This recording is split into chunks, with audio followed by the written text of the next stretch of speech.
ओं नमो भगवते श्री वासुदेवाय नमः। प्रथम स्कंद प्रथम सप्तदश अध्याय। कली दंडिले परीक्षित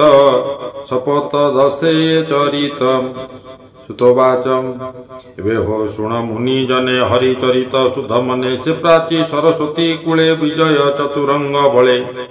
से राज ऋषि परीक्षित तेजे की प्रकाशे आदित्य तक्षणे सरस्वती कूले मिलिले गोमिथुन मेले देखिले राजवेश धरी उहार दृष्टि करे धरी स्वभावे शूद्रतार देही नटर प्राय सज होई अरक्ष प्राणी वृक्ष पादे दंड प्रहारे घोर नादे स्वभावे एकई चरण प्रहार करे पुण पुण तार प्रहारे से विकल लोचनु बहे अश्रु जल कंपई महाभय देही मूत्र पुरुष उत्सर्गई पादे प्रहारे धेनु पूर्ण लुटई चतुर चरण तार प्रहारे धेनु कांदे तीर नर हे चारि पादे बच्चा विहीने कृष देही क्षुधार्ते भोजन इच्छई तार निकटे रथे ताई नृपति आचंबित होई तार बार आरोपी धनुर्गुणे गभीर कोमल वचने नमई वृषल वदन पुछई प्रहार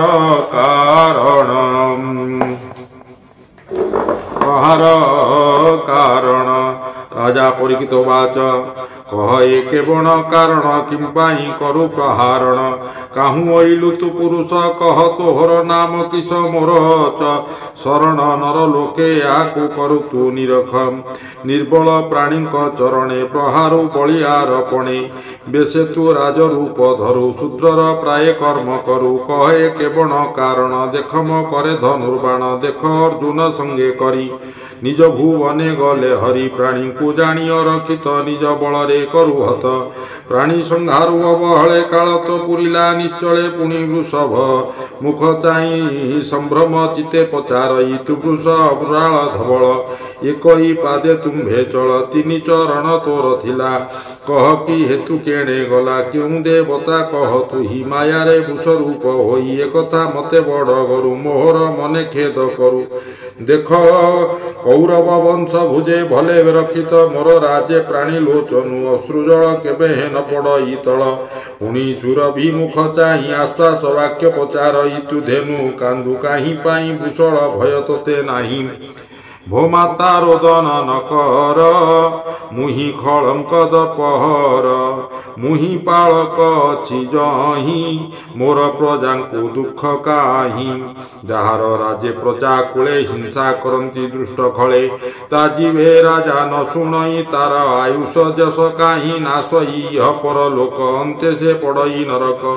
राजपणर धर्म ही निश्चिंते प्रजा जे पालई एणु याहाकु बध करी धर्मे अधर्म दूर करी प्रजा रक्षणे कारण एबे हो वृषभ तु शुण तोर चतुर पाद थिला तीनि चरण केणे गला कृष्ण सेवक बाके राज्य केही तारुक परि दुख चिते नाही तोहर विरूप चरण पांडव वंशे दूषण जे साधु हिंसे अवहेले धर्मनाश ही मही तले निर्दोष प्राणी किसे हिंसे से अपराधे आत्मा नाचे ताहा तू कह मो चाकर मंगल करिबी तुम्भर संसारे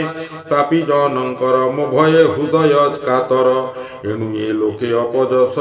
जे करे होई निरंकुश मुहि ताहार भुज दुई छेदिबी जेबे देव होई राजा परम धर्म एहि स्वधर्मे प्रजा को पालई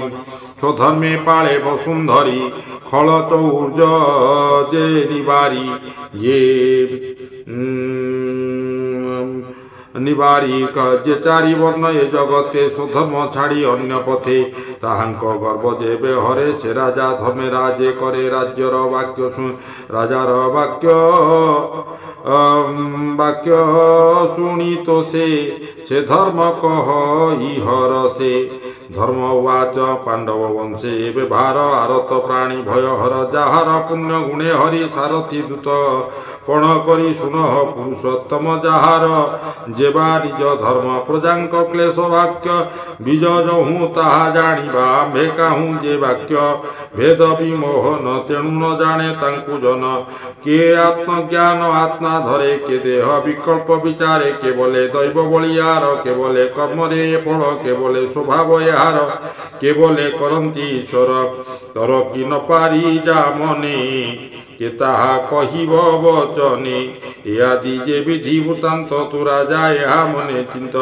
सुत बाच एमंते धर्म मुख शुणी राजा से राजा सावधानी गुण शुणी मनरु खेद दूर कला स्वरूपे धर्म को देखिला देहे उत्तरी अक्षमाला कटिरे अजिन रुकुल लंब सुदर सुंदर चारिकर शिरे शोभित जटा भार तनु शशांक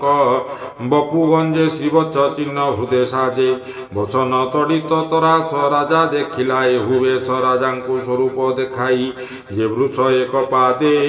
रही से राजा लक्ष्मी धर्म रूप चित्ते प्रकाशे ज्ञान दीप कपाले देई बेनी कर धर्म को बोले नृपवर राजा परीक्षित बाच तू धर्म धर्म कथा कहू छले सब रूप बहु अधर्म कर्म जे करई से अबाक ताहा प्रकाशई नरके गति दुहिंकर ए रूपे शास्त्र विचार किबा ए देव माया गति के जानी पारे चित्ते चिंती मन वचने अगोचर निश्चय विचार तोहर एणु तू न कहिलु मते विचार करे हृद गते तोहर चतुर चरण प्रथम जुगे आचरण तपस उच्च दया सत्य ए जुगे अनुरूपे कृत्य सत्यर अंते तप गला सौच त्रेतया हरिला द्वापर गला दया संगे सत्यर हिला कली जुगे तपरु गर्भनाश गला शौच को विषया हरिला दया हरिला मद बले सत्य रहिला ए शयले एबे जे अछि एक पाद ई कली का ताहाकु आपद चिंतई मिथ्या